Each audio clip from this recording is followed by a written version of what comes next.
Hey guys, what's going on? It is Chris here once again looking ahead to today's slate for Sunday, the 21st of February. Once again, hopefully you guys all did a pretty good last night. Um, we had obviously the night before we took a day off, but we are back at it last night and it was pretty solid.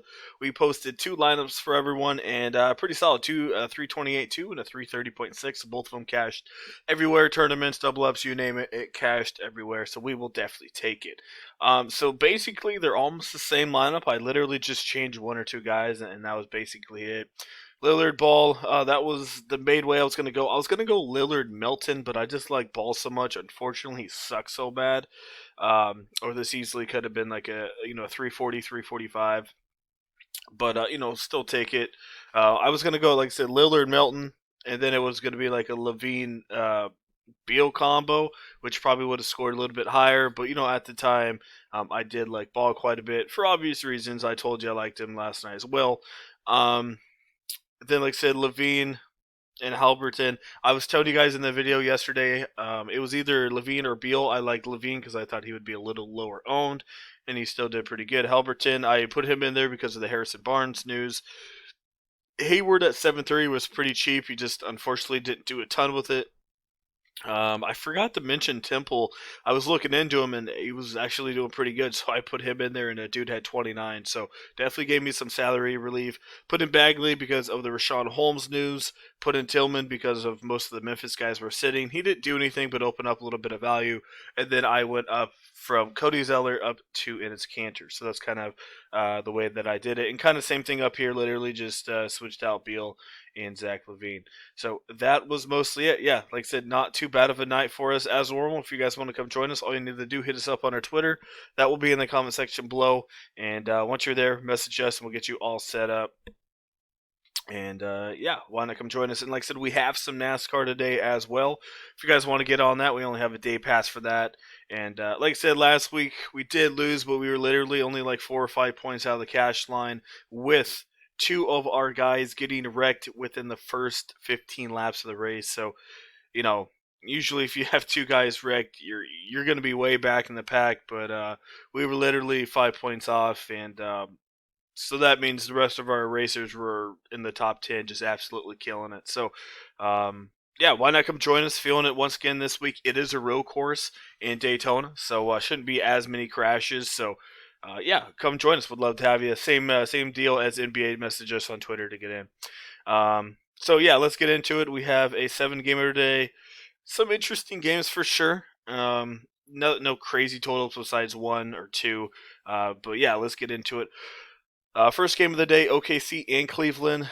Right off the bat, I don't have a ton from this game. I think you could look at Shea in a GPP. His shots 14 and 12 are a little concerning. Maybe he's just not feeling it right now. Maybe he turns it around here. I think he could be in a GPP spot only, but his shots are definitely very concerning. I like Garland in cash games. Chetty Osman, you got to look at him. Prince is going to be out, and the dude has been starting without him and looking pretty good overall. So Chetty's almost a lock in cash games. And don't mind Allen at 7-4 either. Kind of the main guy over there with Drummond not going to be there anymore. So got to look at Jared Allen as well at 7-4. So maybe a little bit of Garland and Cash. Not a ton of upside, but maybe put him in there in a couple. Do like Allen almost everywhere. Chetty almost everywhere. And Shea Gilgis in GPPs. Just because I'm worried about his shots right now. Detroit and Orlando. Orlando on a back-to-back. Obviously, they played Golden State last night. Right? No, my bad. Not last night. It's not a back to back for them. They played Golden State a couple days ago. My bad. So, um, yeah. So DeLon Wright's going to be doubtful in this one. If Dennis Smith starts, you literally have to play him. I feel like we'll have to see. He had 28 fancy points with 0 for 7 shooting. Ugh, my bad. Usually you're like, ooh, 0 for 7. Don't really like that. But if a dude can get me 28 fancy points going 0 for 7, that means he's doing all the assists, steals, and rebounds. So I like that quite a bit. He had 5 fouls, so that's a little concerning, but Yeah, if he starts, got to put him in there. Even if he doesn't start, he'll still probably play 24, 25 minutes. I don't mind MCW. His shot was absolute trash last time against Golden State. 2 for 13, wasn't really feeling it. But I think you can still look at him in a couple one-offs at $4,500. Terrence Ross playable at 6,000. I just don't know how much I want from a 212 total here. Jackson may get a little bit of a boost as well, maybe 3 or 4 extra minutes for him. You can look at Evan Fournier. I don't think it's going to get you 45, maybe like 30 to 33. But he is 6'8", so pretty expensive. Grant's always that wild card play, could go off or absolutely suck. And don't mind Vuk at 9.7 either. And maybe Plumlee, but I don't want a ton, like I said, from this game. But honorable mentions, probably Vuk, Plumlee, and then must plays, if he starts, probably Dennis Smith. And honorable mention, Michael Carter-Williams as well. I guess Dennis isn't a must start, but he's pretty far up there. Philadelphia and Toronto, 224 in Philly by 2. My goodness, Joel Embiid. Obviously, this was without Simmons these last 2 games, but my goodness, this guy's been going off. Oh, my bad. Usage rate hasn't really changed with Simmons. Like I said, he is going to be back in this one. He's just been on one. I expect his ownership to be relatively high. He is 11K, but I still think he gets you about 54 to 56. Maybe a little bit below what we're wanting, right? He needs about 54, 54 and a half to hit value here. So he could easily do that as well. Tobias, not really feeling him at 8.2. Siakam's a little high at 8.9 for me. I don't mind taking a shot with Powell or Fred VanVleet.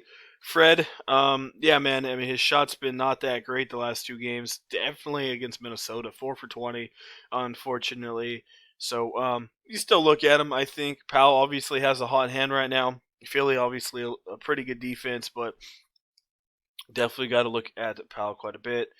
And Simmons 9.6 is way too much for me, so I might have 1 or 2 one-offs in this game, but nothing too crazy on paper.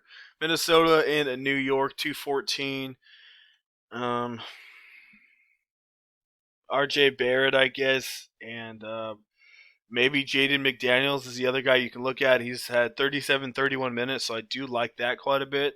But as we know, we don't really know the rotations, right? This guy could come out and play 18 minutes, so that's the only thing with Jaden. But you could definitely take a shot with him in maybe in a couple.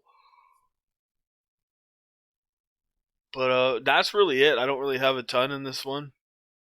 RJ maybe, but overall, kind of a fade game for sure. Denver, Atlanta, 229, Denver by 2. My goodness, Jamal Murray, the dude has been on one. He shot 21 for 25. That's one of the highest field goal percentages I think I have seen in a very long time. The dude did not shoot a free throw either, right? He scored 50 points but no free throw. He did set a record with most points without a free throw, which is pretty dang crazy. So ownership should be a little bit higher for the guy. He's obviously feeling it. 8-3, still put him in there, facing a fast-paced Atlanta team. I've got Trae Young, another guy that's been pretty hot. He's going to get overlooked. A lot of people are going to go Murray, but you can definitely look at Trae as well. Don't really have Kevin Herter. I think Reddish is a half-decent play as well. Dude has been looking pretty good as well. As you see, playing about 30, 35 minutes. Shot's not really there, but like I said, he's an all-around player, so at 4-5, don't mind looking at Cam. I don't mind going Michael Porter here. More of a cash game play. JaMychal Green's going to be out, so Porter's going to be that small forward, power forward area for you. His shots probably sit around anywhere from 10 to 12, maybe 13 in this one. Like I said, he's always up and down for sure, but I got to give him a little bit of a look with Millsap and Green being out. And obviously, don't mind Jokic. I don't mind going Jokic in a couple over Joel Embiid. I think this could be a good one. I get Capella is a pretty good defender, but it is Nikola Jokic. All right, Capella is pretty good in the paint. Jokic can literally shoot it anywhere he wants. The dude shot 5 for 8 and still had 57 points. So, once again, he literally can do it all. Triple double machine for sure. So, got to look at Nikola for sure. All right, Brooklyn Clippers should be a good one. We got a 240 and Clippers by 5. So Paul George and Kawhi, as of now, are going to be in on this one. Yeah, should be a good one. You could look at Irving as normal. This guy is always just everywhere. Beverly's going to be probably on him, so I'm a little hesitant on that one. But got to look at Paul. Got to look at Kawhi. I still think Paul George is going to be on a minute restriction, probably probably about the same 27 to 30. But I still think he could be worth a look for sure. Maybe they play him a couple extra minutes just because of the matchup is going to be so intense for the hopefully for the most part that they're going to need him out there maybe a couple extra minutes. Lou Williams could be worth a look. Had a pretty good drop off at minutes as you guys can see there, but still shot 8 for 14. So 6-7 might be a little high, but I definitely could see no one having him. He could go off for 35 to 40 here. Kawhi at 9-8, definitely got to be looking at him. Only had 42, but like I said, they were just coming back from about a week or so. Still shot 24 times, so I'm fine with going back to him. And another guy looking half decent, Marcus Morris, coming off the bench. They're going to need him to shoot the ball off the bench for sure. So I don't mind looking at Marcus for 5,300. And that's mostly it in that one. So definitely looking at the big boys from this game. Sacramento and Milwaukee to finish it. We have a 235 in Milwaukee by 11.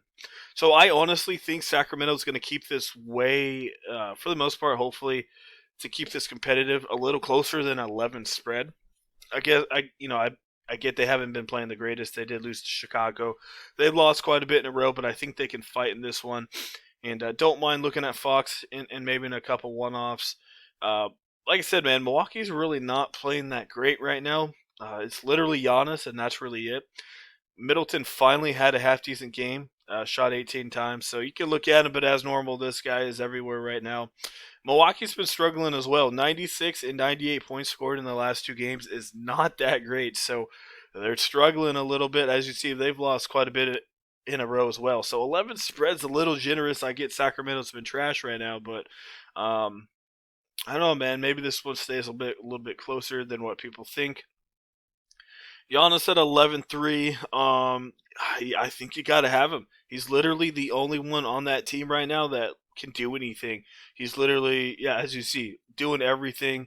Drew Holiday's out. Middleton's just absolute trash right now. So it's literally Giannis' show, and gotta look at him for sure at 11-3. Bagley's going to have a little bit of ownership. They said he's going to have a minute restriction last night. Dude had 35 minutes. So that's nice to see since we did have him for once something was on our side. But yeah, I got to look at him. Even if Holmes comes back, I still think he's going to play about 23 to 25 minutes. So you can give a look at Bagley if you want. Whiteside started, but just didn't play enough minutes for sure. So that's what we got going on. Let me see here what we can get together for you. So, got to look at Murray. Like I said, if Dennis starts, I like him. If not, you maybe can go Michael Carter here. Not a ton of upside for the dude, but probably one of those guys to save a little bit of more money. Compositos is playing, but I'm just so iffy with him. So I'm going to leave that one open for you. Mid-range, probably like Garland. And then Trae Young and Irving as the more expensive guys there. Over to the shooting guards.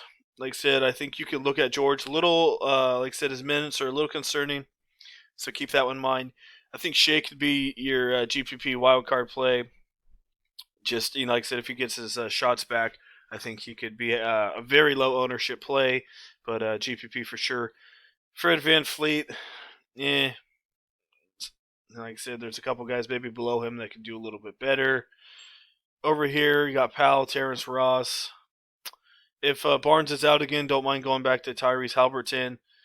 And but save a little bit of money, go to Cam Reddish. But like I said, if Barnes is out, I'd probably go Halliburton over Cam. Moving over to the small forward, we got Kawhi. Really do like him quite a bit. And don't mind Chetty. You could go up to Michael Porter if you want to, but I do like Chetty in this one. And then we got over here, we got 6'4". It's going to be hard to get Giannis in there. As of now, there is not a ton of value at all. So it's going to be hard to make a lineup for you right now. I guess we'll go Marcus here. Like I said, if Holmes is out, don't mind going Bagley. Not sure if we'll get news on that one. But honestly, it's a toss-up between Morris and Bagley. Bagley's going to have way more ownership, but I think Marcus should be good off the bench here in a faster paced game for the Clippers. And then at that center position, like I said, you got Joel Jokic as your main dudes right there. Like I said, I slightly like Nikola in this one, but Joel's definitely on one right now. Mid range, I like Allen over Plumlee. I do like both of them, but Allen obviously has a little bit more upside, so we'll just put him in there for now. So that gives you 6'4". Maybe go cheap on someone and then go spend up and then go get a mid range guy or something like that. So yeah, as of now, not a ton of value, unfortunately. Hopefully, a little bit opens up, then we can get a couple more from that Brooklyn game and maybe like a Jokic or something like that. So that is what we got going on. Once again, guys, thanks for watching. I appreciate it. And like I said, it was a solid night for us after a day off the night before. Like I said, we posted two lineups, 330.6 and a 328.2. Like I said, it cashed very easily everywhere. So, yeah, if you guys want to get in, check out our Twitter. That will be in the comment section below. Click that link and it will take you right to our Twitter. Message us. We'll get you all set up. And like I said, we have some NASCAR as well today. Just for a day pass, if you guys want to try it out for the day, why not come join us? It is very, very reasonable. So, yeah, why not come join us? So, all right, guys, that's it. Thanks for watching. And once again, hope you guys are all having a pretty good weekend. And we'll see you guys a little bit later on.